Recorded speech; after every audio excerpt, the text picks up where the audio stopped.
Are you a planner? Are you a person that has to like, because I know you were just telling me that you have your podcast rig with you, so I know like you like to have control over the things you're working on. So yeah, you're the type of person that likes to plan. I have a 5-year plan, a 6-year plan, whatever, stuff like that. Yeah. Oh, man, I have weekend plans. I have day plans. I have so many lists that I reconcile. I try not to look at 6 year. I have like group. I want to be free from this thing in 5 or 6 years. I want to be pursuing this. I want to have this sort of relationship with my parents at this time. But kind of the specifics, try not to plan because I also was going to go to med school. Like I didn't plan to be sitting here on this stage in the shadow of me. Yeah.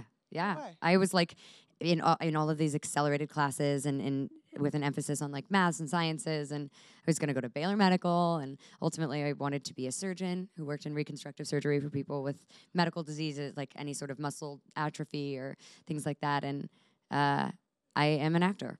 What was the point where you had to sort of, because you don't just one day decide you want to be a surgeon, that's with you for a while. You make decisions, you take classes, you commit to that. But at a certain point, this other career is kind of taking over, and you have to, in a way, let this first dream kind of go away. It's a hard thing to do. When did you make that decision? Well, I think that I was concurrently dreaming. I think that I was, I was like, no one like pays their mortgage doing this. You know what I mean? So I was like, acting is a thing that is a luxury I will afford myself once I give myself a career that will sustain me.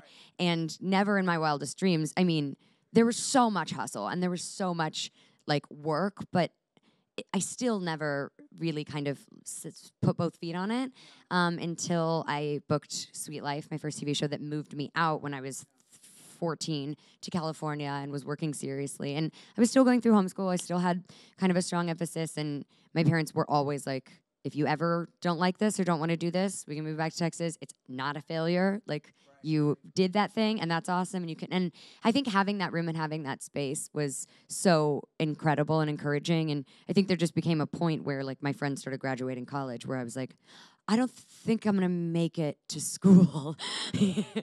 Yeah. Wow.